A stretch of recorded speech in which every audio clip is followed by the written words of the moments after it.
D'aujourd'hui, c'est dans Matthieu au chapitre 19, les versets 13 à 30. Et je vous invite à vous lever si pour vous c'est possible. Sinon, vous pouvez aussi rester assis. Soyez confortable. Alors, viens ici, Victor, s'il vous plaît. Merci.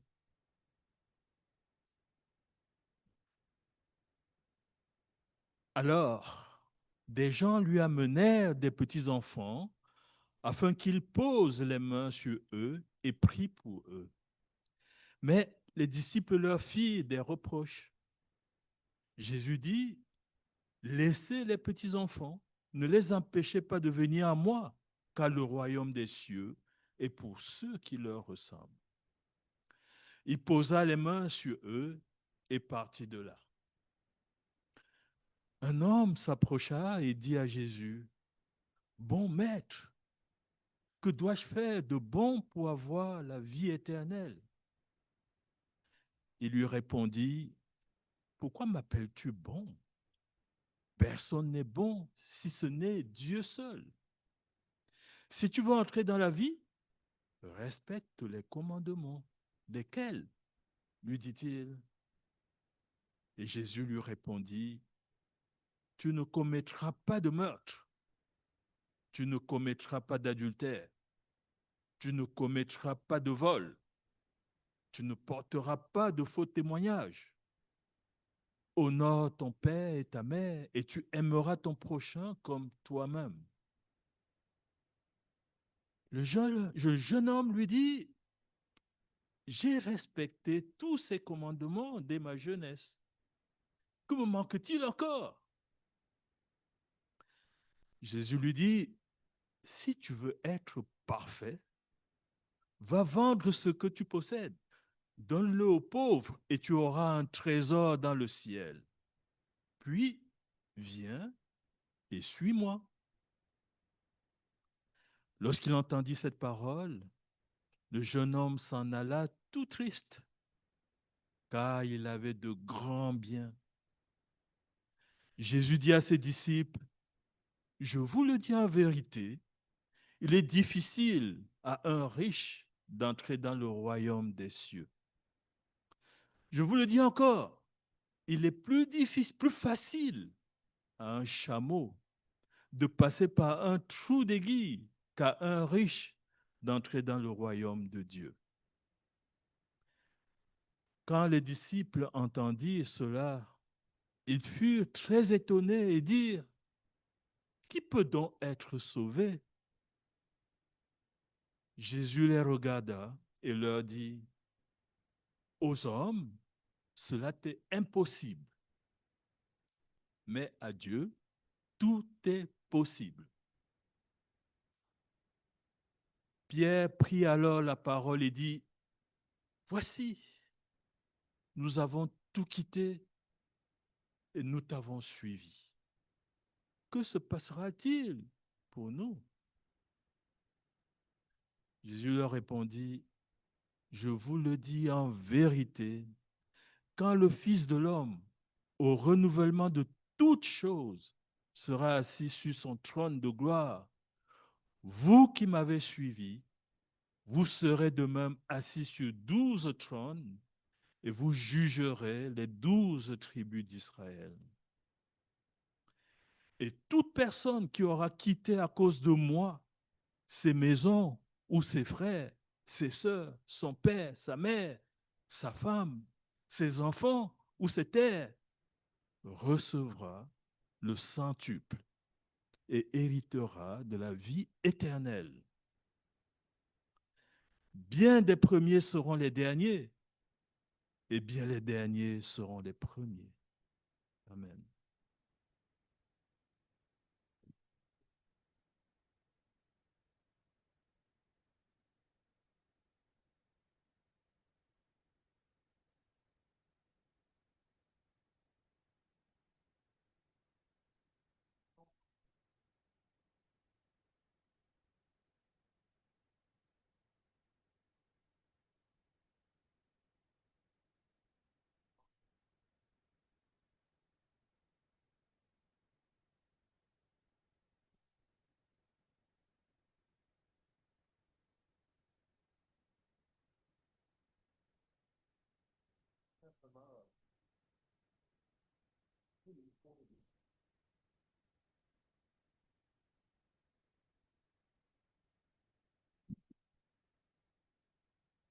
Alors, je disais, nous poursuivons l'enseignement aujourd'hui, la série de messages tirés de Colossiens chapitre 3, l'impact du ciel sur la terre.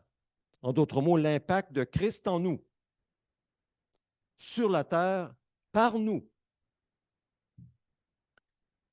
Et aujourd'hui, nous parlons notamment de l'éducation. Nous avons tous été des enfants, vous et moi, sans exception. Nous avons tous été des enfants. Certains même parmi nous ont des enfants et même des petits-enfants. Dans la Bible, Dieu a un message clair pour les enfants et pour les adultes aussi.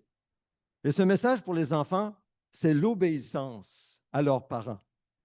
En toute chose, d'obéir aux parents comme au Seigneur. Tel est le défi lancé de la part de Dieu aux enfants, d'obéir à leurs parents. Et ils sont appelés à obéir afin d'accomplir la mission que Dieu a pour eux sur la terre. C'est ce qu'on voit dans l'Écriture. En fait, nous le voyons dans la vie même de Jésus.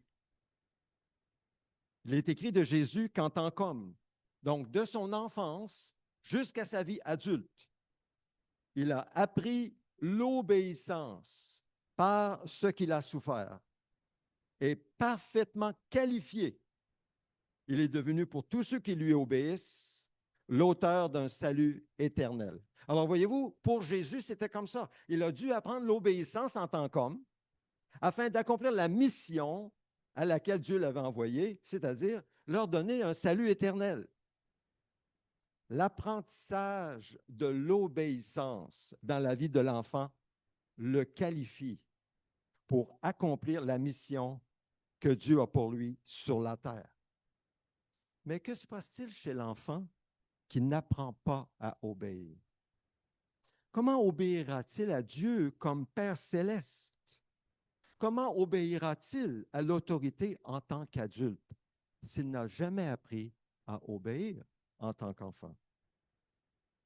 L'apprentissage de l'obéissance. L'apprentissage de l'obéissance dans la vie de l'enfant le qualifie pour accomplir la mission que Dieu a pour lui sur la terre. Prions. Seigneur, tu es encore à l'œuvre dans nos vies et tu continues à nous apprendre à obéir. C'est toujours une lutte, car il y a en nous le péché, le principe qui lutte dans la soumission à Dieu.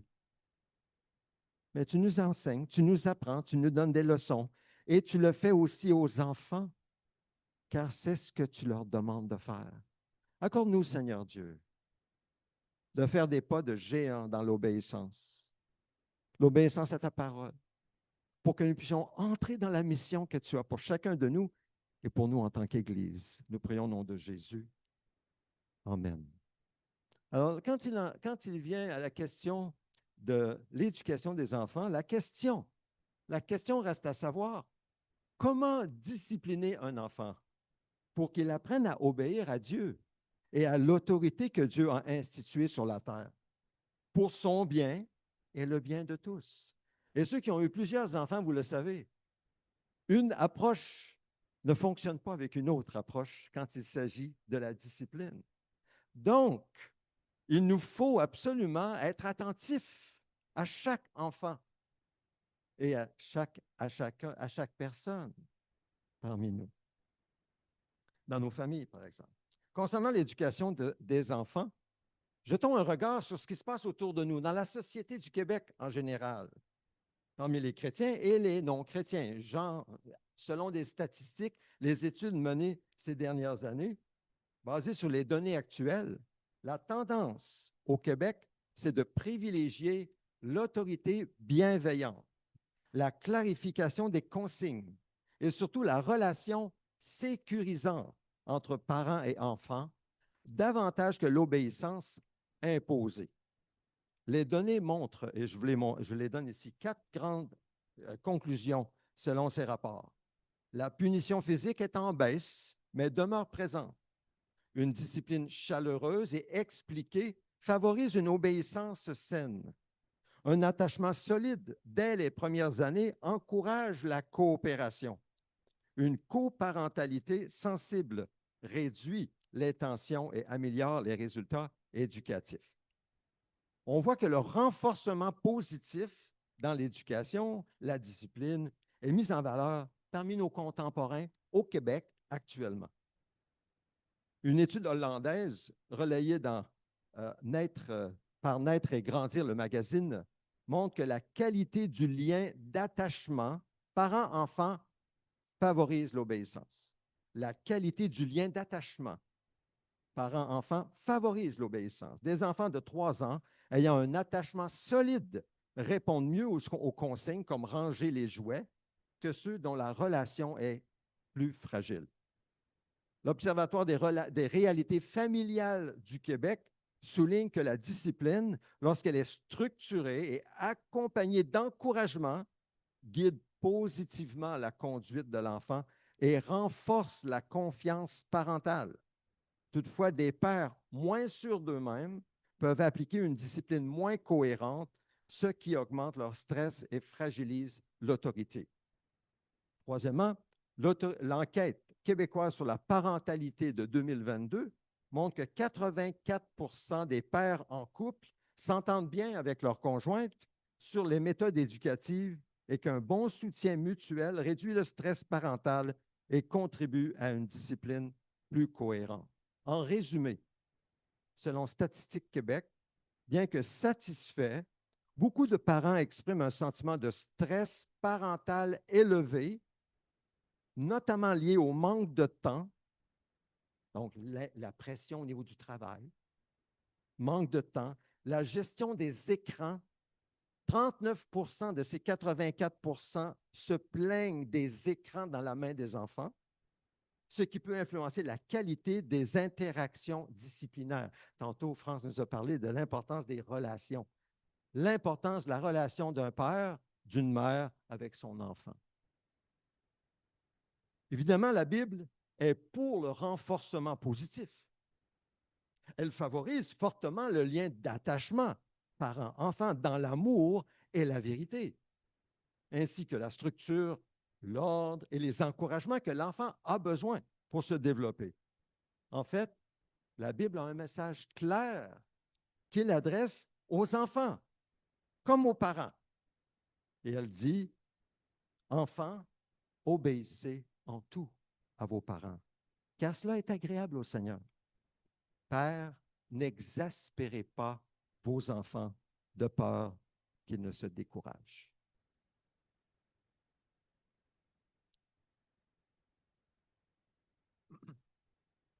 Alors, regardons à ce texte aujourd'hui. Creusons dans ce qu'il signifie pour bien le comprendre.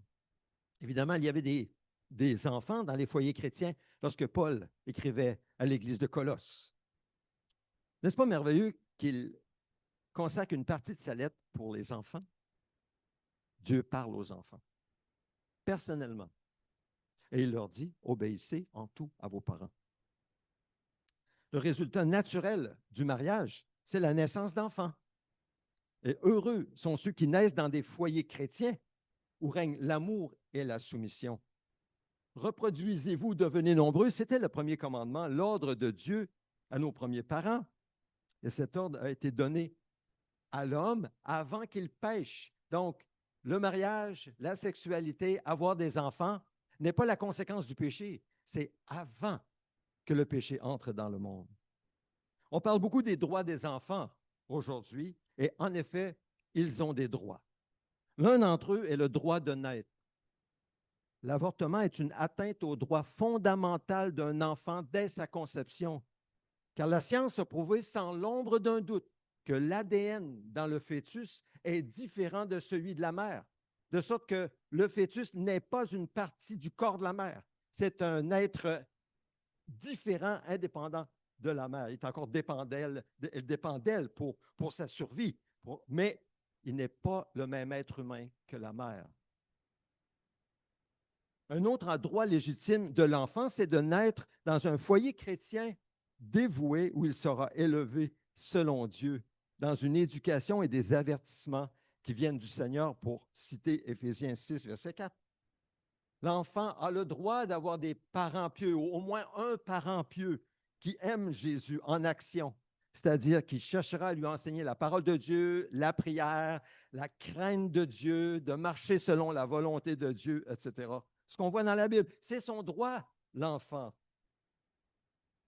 Il y a plus de 100 ans en Angleterre, j'ai appris cette semaine qu'un dénommé John Starkey était un criminel britannique violent. Il avait assassiné sa propre femme. Puis il a été condamné pour ce crime et exécuté. Les autorités ont demandé au général William Booth, qui était le fondateur de l'Armée du Salut, d'organiser les funérailles de Starkey. Quel mandat! Le jour des funérailles est arrivé. Booth se trouva devant une foule pleine de sentiments d'amertume et de rancune comme il n'en avait jamais vu de toute sa vie. Qu'est-ce que Booth allait dire à de tels enragés? Et ses premiers mots ont figé l'audience. Il a dit, « John Starkey n'a jamais eu de mère qui priait. » Évidemment, Starkey était responsable de ses propres crimes, mais les péchés et le manque de piété de ses parents ont eu une grande influence sur lui. Les enfants ont des droits, mais ils ont aussi des responsabilités.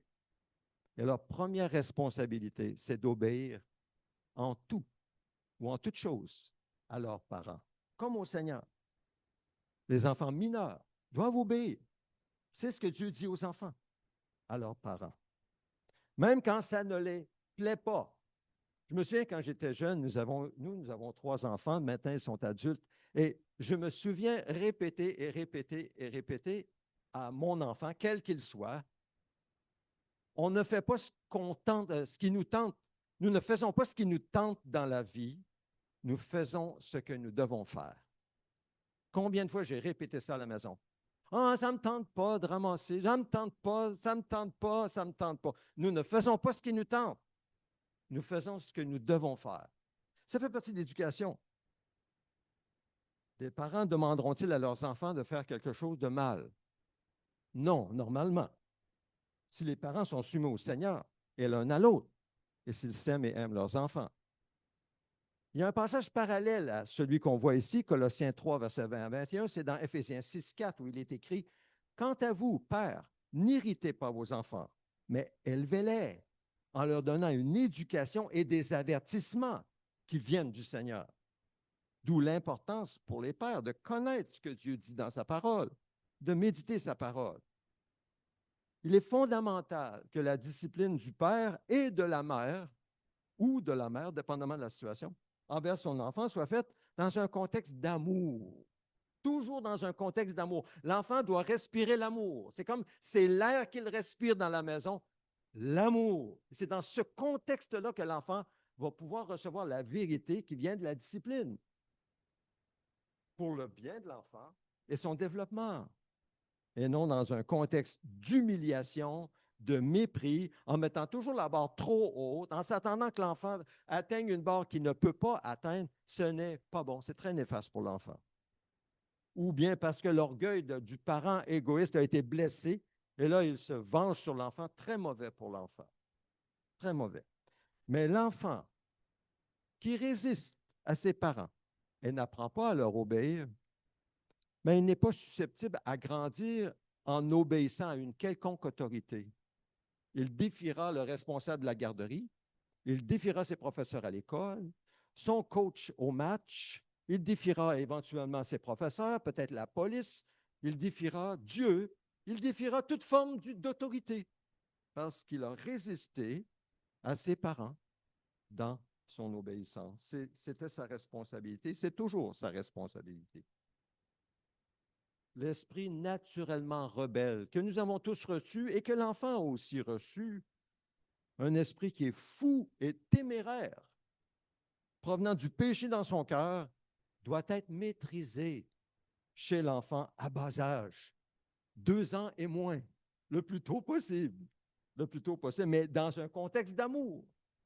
L'effondrement de l'autorité dans notre société reflète l'effondrement de l'autorité au sein du foyer.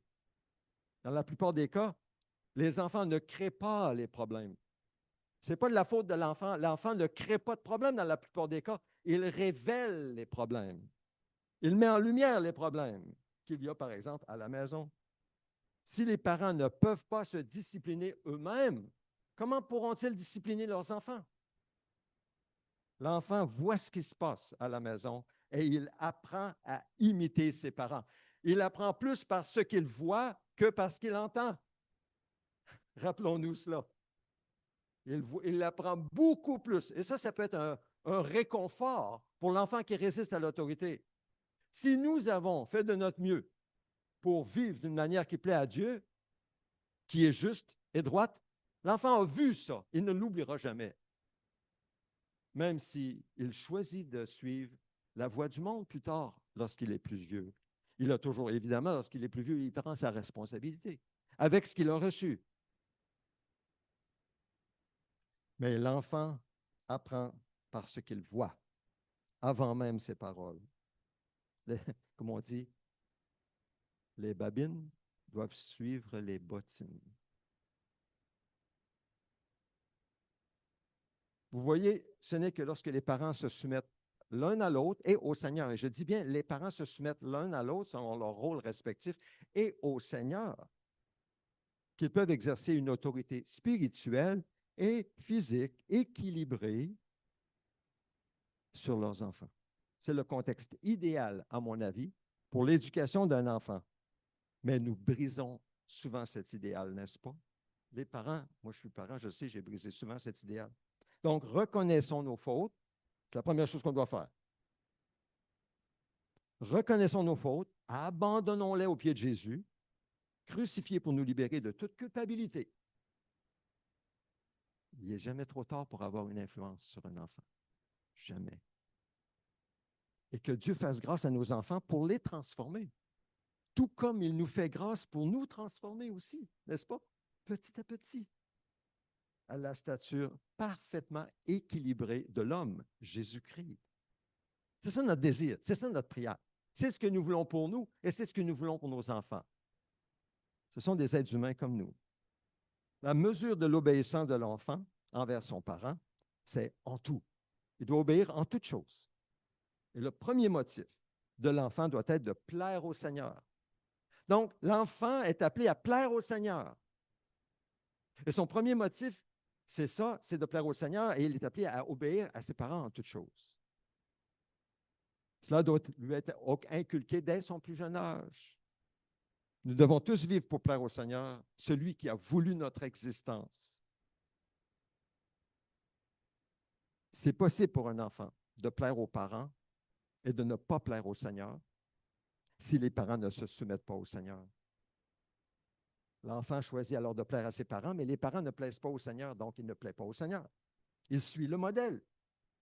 La famille chrétienne fidèle qui vit de plus en plus dans une atmosphère d'amour et de vérité, qui lit la parole et prie ensemble, aura plus de facilité à découvrir la volonté de Dieu et à plaire au Seigneur en tant que famille.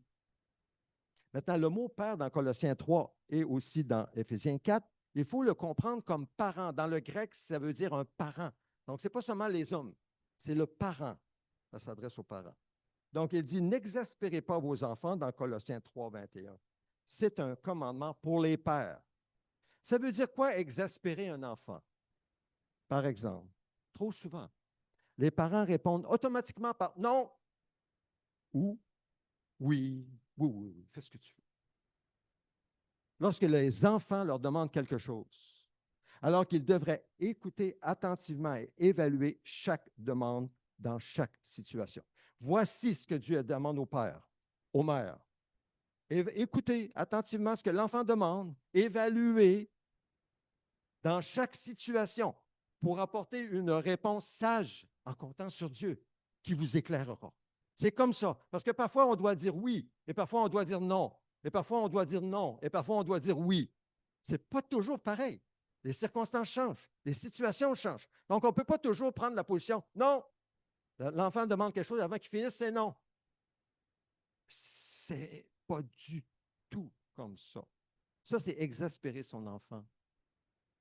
Puis l'enfant qui reçoit toujours un oui, oui, oui, mais il est laissé à lui-même. Il a perdu sa structure. Il a perdu les limites. Il est en danger. Peut-être même plus que l'autre qui reçoit toujours des non. Un est en prison, et l'autre, il est laissé aller à lui-même dans la rue et dans les dangers. Non. L'équilibre est au centre.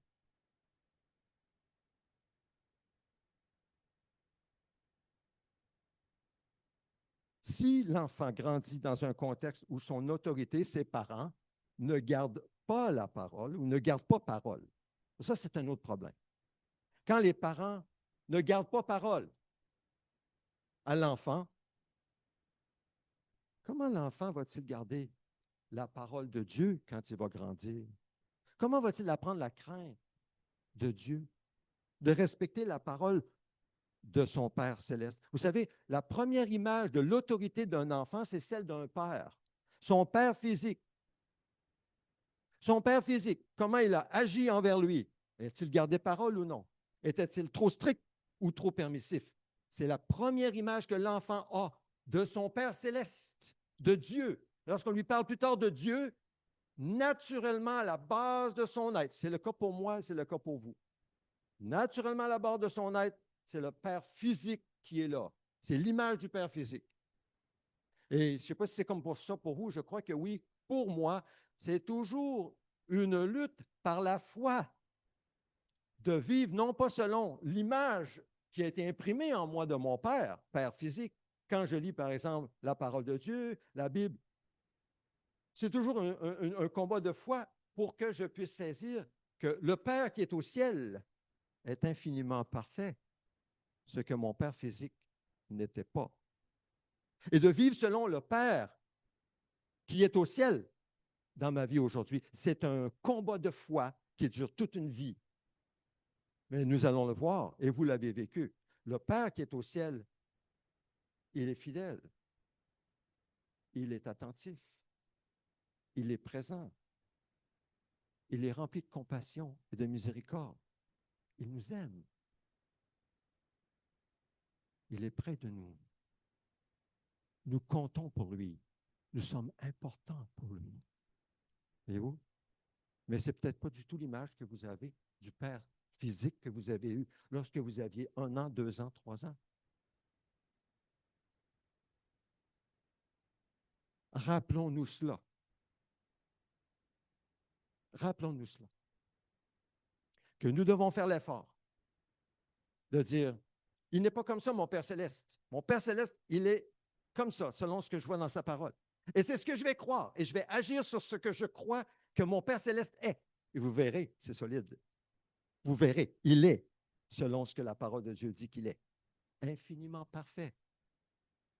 Soyez-en rassurés.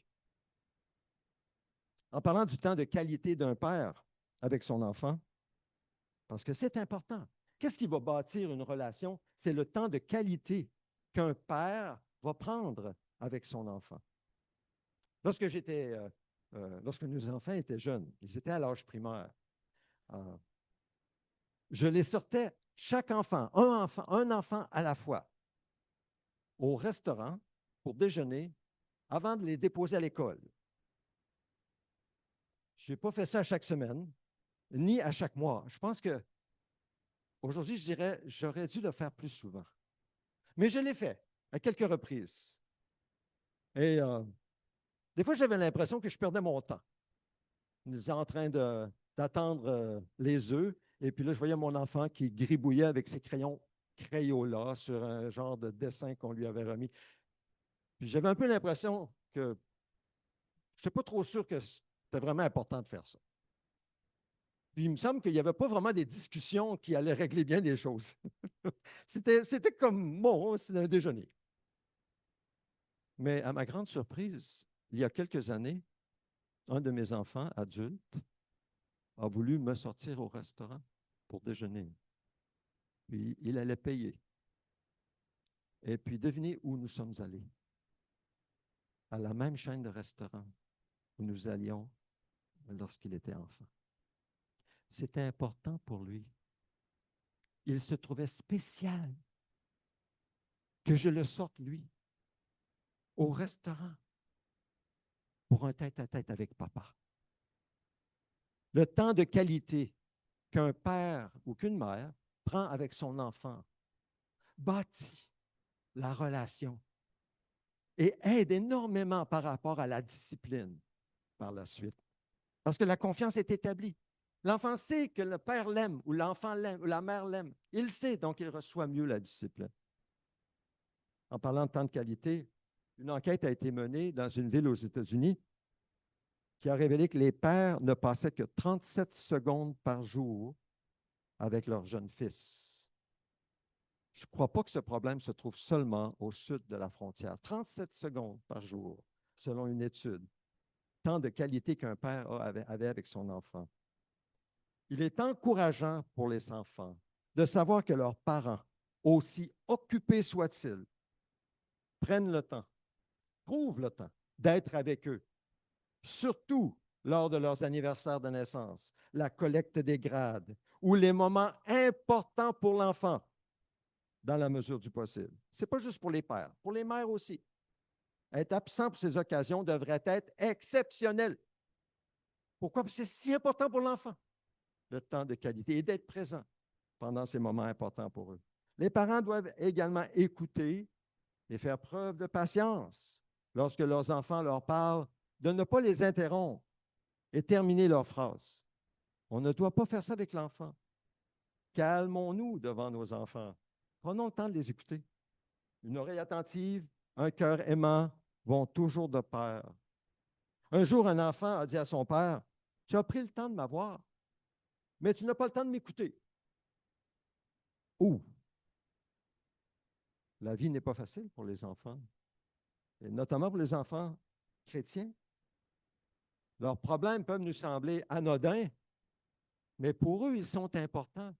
D'où l'importance d'écouter ce qu'ils disent, ce qu'ils nous disent, et appliquer à ce moment-là, dans un contexte d'amour, l'obéissance, l'application qu'on doit leur faire. La maison, le foyer devrait être l'endroit le plus heureux au monde. C'est le cas lorsque Jésus est à la tête fonctionnelle de la maison, du foyer. C'est quoi la tête fonctionnelle? C'est que les parents et les enfants consultent Jésus pour les grandes décisions. On prie ensemble. On ne fait pas seulement des prières. On cherche la face de Dieu. On prie ensemble. On demande la direction de Dieu. Et lorsque Dieu répond aux prières, l'enfant se sent encouragé, les parents aussi, et ça bâtit une confiance, la confiance de l'enfant envers Dieu. Mais les enfants découragés sont des proies faciles pour Satan et le monde.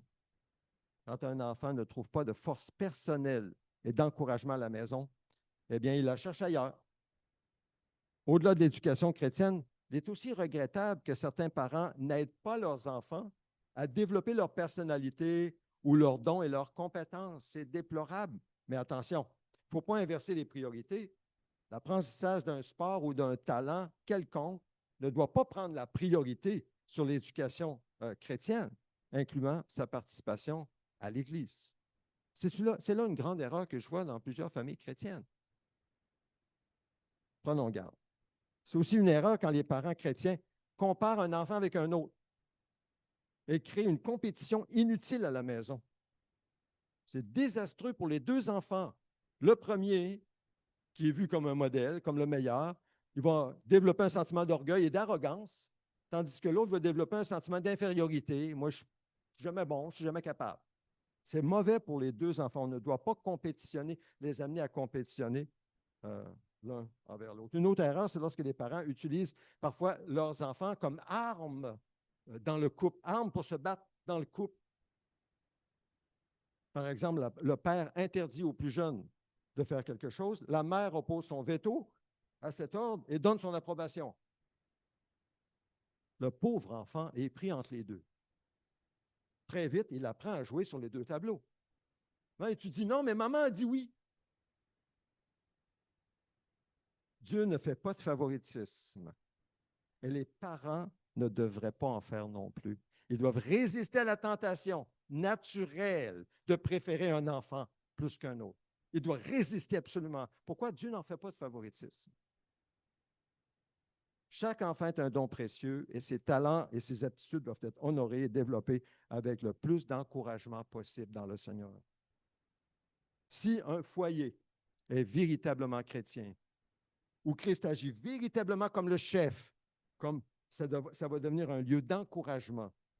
Et ça s'applique à l'Église, ça s'applique à tous les groupes qu'on peut avoir. Lorsque Christ agit comme chef, comme berger, et que nous le consultons, c'est un lieu d'encouragement. Dans un tel foyer, l'enfant trouve la paix et un refuge contre les conflits, mais aussi la force de mener ces conflits et grandir jusqu'à maturité. Il y trouve un cœur aimant, un œil vigilant, une oreille attentive et une main secourable. Il ne veut aucun autre endroit. Son foyer répond à ses besoins essentiels. Dans un tel contexte, l'enfant aura reçu un bon témoignage et un soutien sûr pour faire confiance à Christ jusqu'à vouloir vivre sa vie pour lui. En conclusion, basé sur la réalité de la nouvelle naissance, notre nouvelle naissance, et la présence de Christ en nous par son esprit, nous sommes appelés à être transformés dans nos vies de famille, dans nos relations avec nos enfants, avec nos parents, et ne pas nous conformer au monde actuel. Nous devons être transformés par le renouvellement de l'intelligence tel que nous le recevons par la parole de Dieu. Enfants, obéissez en tout à vos parents, car cela est agréable au Seigneur. Père, n'exaspérez pas vos enfants, de peur qu'ils ne se découragent. Que le Seigneur nous aide à mettre en pratique ce qu'il nous montre aujourd'hui. Prenons un temps de silence pour répondre à Dieu dans nos cœurs.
Comme c'est bon, Seigneur, comme c'est bon que de savoir que tu es un Père parfait,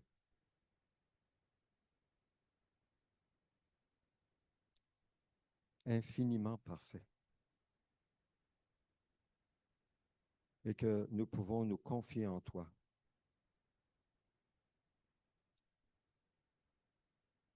Quelle que soit, Seigneur, la situation dans laquelle nous nous retrouvons, tu es pour nous un Père parfait.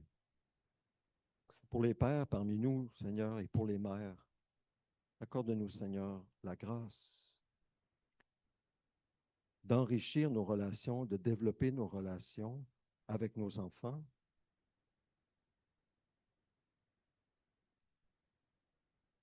comme toi, tu désires que nous développions ces relations, de bâtir,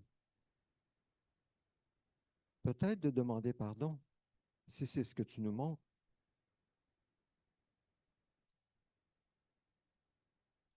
Peut-être de dire ou d'écrire une lettre. Quel que soit, Seigneur, ce que tu nous montres, donne-nous le courage de le faire, car ça vient de toi et tu donnes de bonnes choses à ceux qui te le demandent.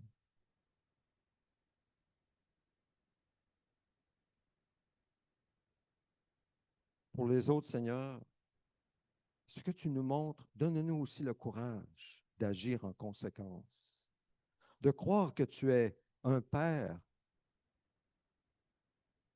très différent du Père que nous avons eu et de vivre notre vie basée sur cette nouvelle réalité, cette nouvelle vie dans ton royaume avec toi comme Père.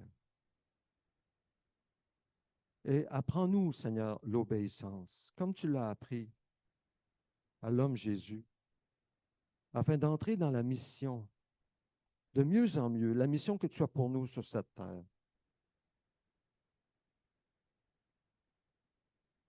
Te le demandons au nom de Jésus. Amen. Ce qui nous permet d'entrer dans la mission de Dieu pour nous sur cette terre en Jésus-Christ, eh bien, c'est ce que nous allons maintenant célébrer. C'est vraiment une fête que nous célébrons, comme c'est écrit. Célébrons la fête. La fête, c'est que Jésus a tout pris. Tout est accompli. Il a tout pris sur lui, nos péchés, nos faiblesses, nos manquements, sur son corps, sur le bois, et il a expié toutes nos fautes. Et nous pouvons venir à lui avec un cœur ouvert des demandes, demander ce dont nous avons besoin pour rentrer dans la mission que Dieu a pour chacun de nous. Donc, célébrons la fête que Jésus a inaugurée pour nous par sa mort et par sa résurrection. Ce repas est pour tous ceux et ça, tous ceux et celles qui croient, qui comptent sur Jésus comme Seigneur et Sauveur, seul pour leur salut et leur relation avec Dieu.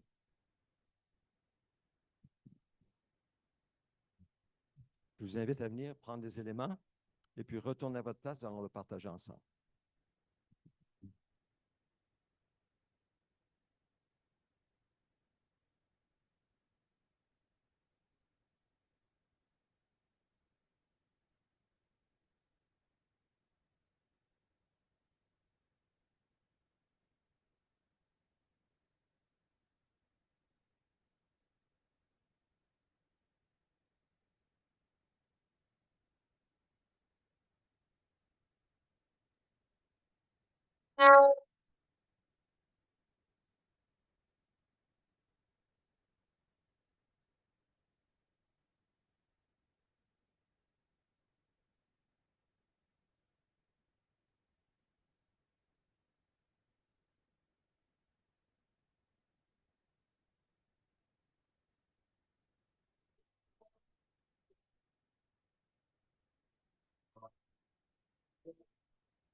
Dieu a tant aimé le monde qu'il a donné son Fils.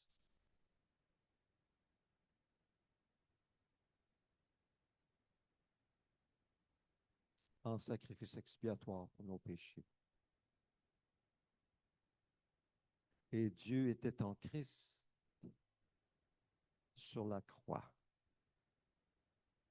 nous réconciliant avec lui. Célébrons l'amour de Dieu.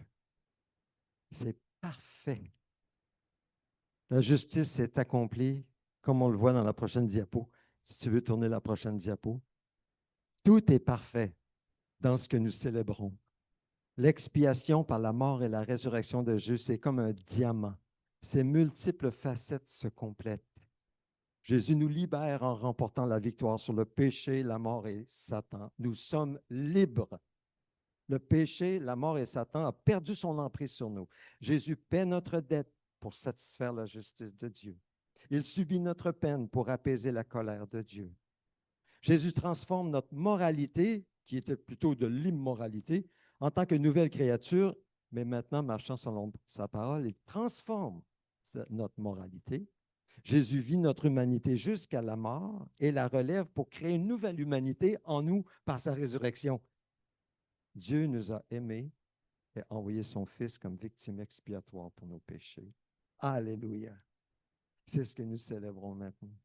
Jésus a pris du pain qu'il a appelé son corps, il a rompu, il a distribué à ses disciples en disant, prenez, mangez, ceci est mon corps livré pour vous. Faites ceci en souvenir de moi. Prenons-en tous.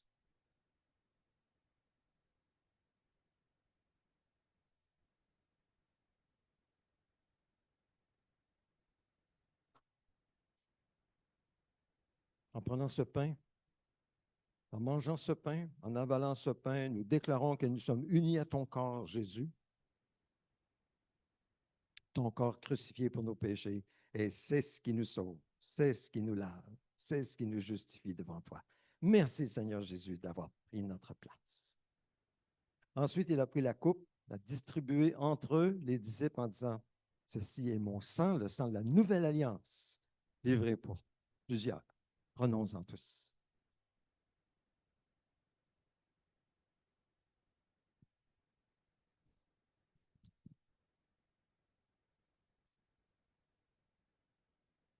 Ensemble, levons-nous et prions la prière que le Seigneur nous a enseignée.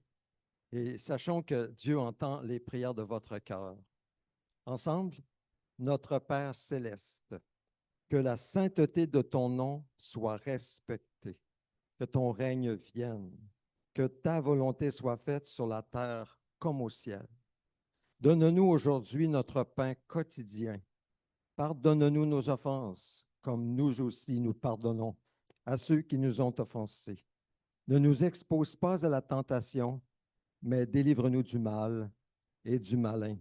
Car c'est à toi qu'appartiennent dans tous les siècles le règne, la puissance et la gloire. Amen.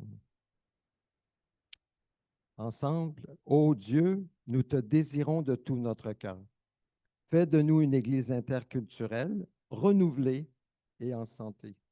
Viens, transforme-nous de sorte que nous devenions des disciples centrés sur Christ, dynamisés par l'Esprit, axés sur la mission et capables de nous multiplier partout.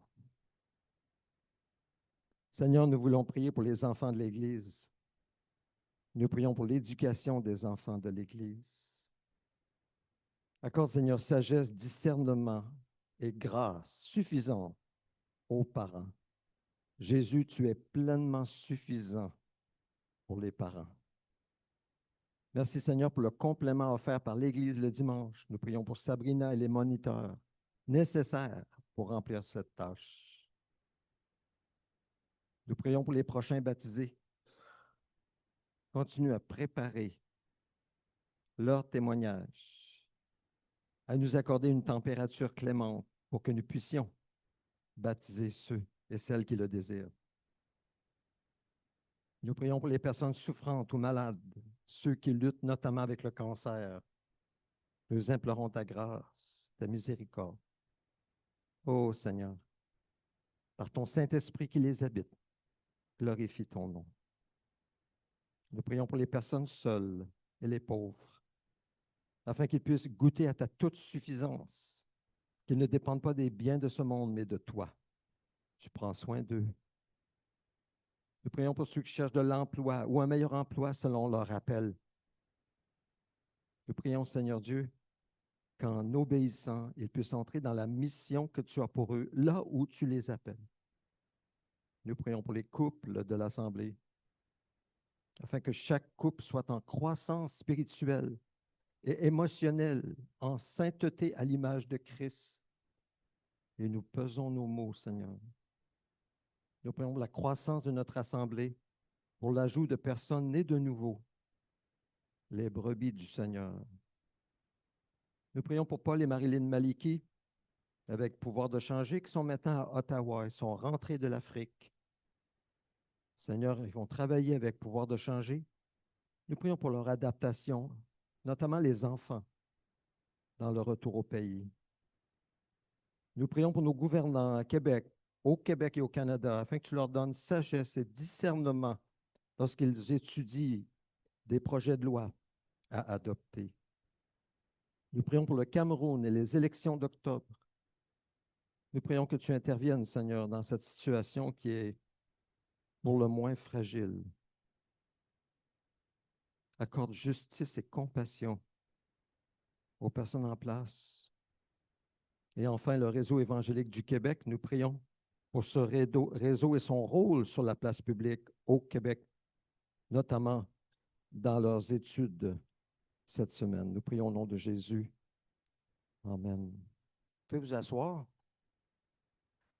En rapport avec le réseau évangélique du Québec pour lequel je viens de prier, au Québec, il y a un comité d'études sur le respect des principes de la loi sur la laïcité de l'État et les influences religieuses qui vient de publier son rapport. Vous êtes peut-être au courant, ça commence à faire surface dans les nouvelles. Le directeur des affaires externes du réseau évangélique du Québec, Jean-Christophe Jasmin, étudie actuellement ce rapport. Et une première lecture de ces recommandations, combinée aux commentaires des divers analystes, alerte les évangéliques. Si ces propositions que le gouvernement sont en train de discuter présentement en Chambre ou bientôt devraient être traduites en projet de loi, les conséquences seraient catastrophiques pour les églises et les institutions chrétiennes au Québec. Par exemple, il y aurait une transformation radicale du régime fiscal entourant les activités religieuses. La fin des exonérations des taxes municipales pour ceux qui ont des bâtiments, comme celui-ci ici. Il faudrait qu'ils payent des taxes sur le bâtiment, ce qui ne payent pas présentement. Les déductions liées au clergé. Moi, je reçois une déduction sur mon rapport d'impôt parce que je suis clergé. Ce serait éliminé. Et les reçus fiscaux pour dons ne seraient plus valides. Pour le Québec, nous ne pourrions plus donner des reçus pour les dons. Mais ça n'a pas beaucoup d'impact de toute façon au Québec. Ça a plus d'impact au Canada. Deuxièmement, la restriction drastique des activités publiques et l'impossibilité accrue de louer des espaces publics pour y tenir des services religieux au Québec. Ce serait un gros X. Déjà, on a commencé à agir de ce côté-là. Notre église sœur, parmi les pentecôtistes, Vie Abondante, était dans une école.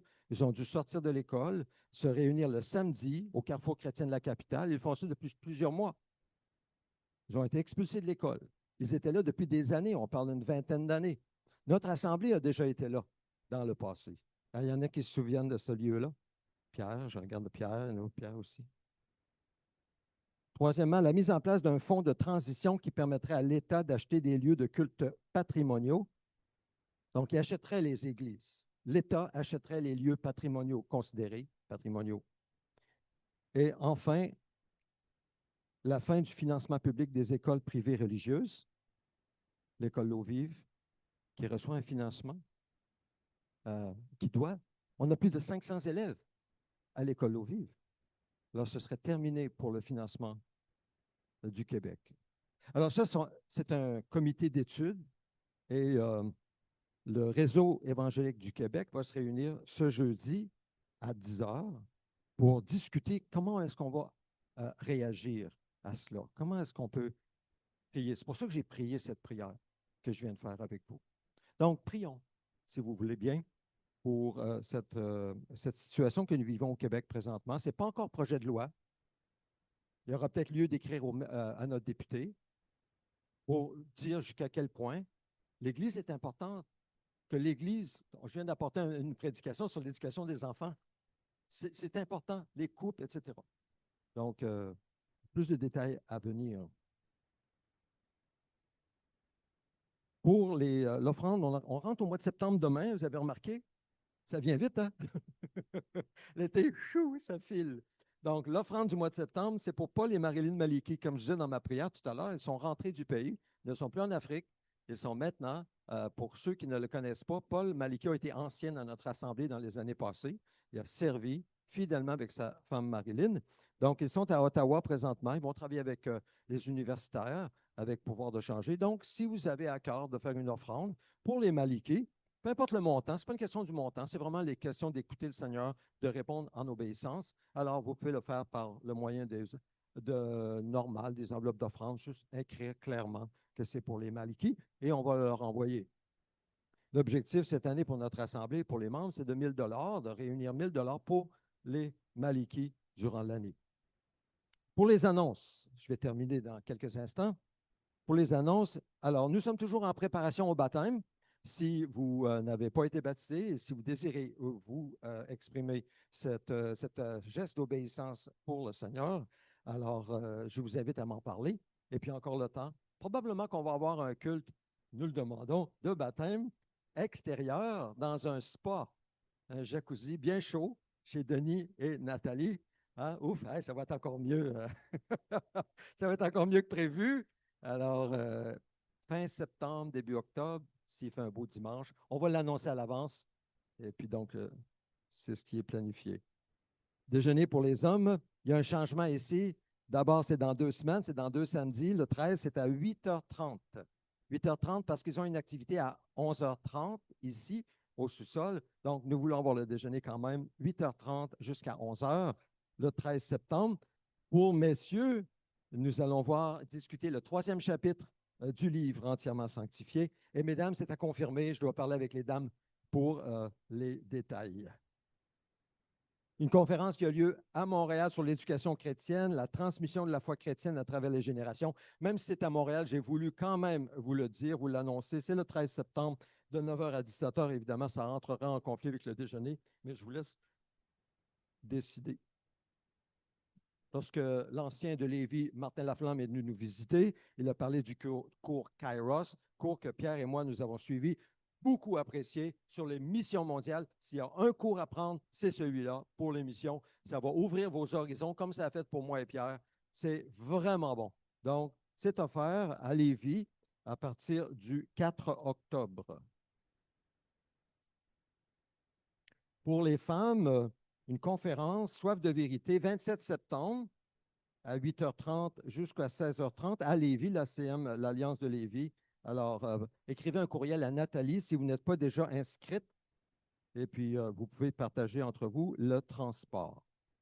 La conférence, il y a une conférence qui aussi, je vous l'annonce, même si c'est à Montréal, j'ai parlé avec Caroline Bouchard, qui est la responsable des missions avec l'Alliance au Québec. Conférence missionnaire le 15 novembre. Donc, on est quand même à l'avance, mais je peux vous l'annoncer que vous le soyez au courant. Maison de prière continue son œuvre le mardi midi et le mercredi soir sur Zoom. L'étude biblique reprend le jeudi 11 septembre à partir de 19h. Fidèle me disait que vous allez voir 2 Corinthiens chapitre 1. Alors peut-être qu'avec la rentrée, vous allez inclure l'étude biblique dans votre horaire. Je vous encourage vivement à le faire. Et les cours de renouveau, Church Renewal International, vont reprendre le 21 septembre à partir de 10h30 le matin. Cette semaine, nous célébrons les anniversaires de mon épouse Karen, le mercredi 3 septembre, et Maalia Alix, vendredi 5 septembre. Alors, on ne fait pas exception? On ne fait pas exception. On va chanter pour Karen. Joyeux anniversaire, sois fidèle à Jésus, que Dieu te bénisse. Que tu grandisses en lui. Levons-nous ensemble pour la bénédiction. Pour vous tous, que vous soyez père, mère, personne, enfant, grand, petit, que l'Éternel te bénisse et te garde. Que l'Éternel fasse briller son visage sur toi et t'accorde sa grâce. Que l'Éternel se tourne vers toi et te donne la paix. Dans le nom de Jésus. Recevons la bénédiction de Dieu. Amen. Bonne fin de journée.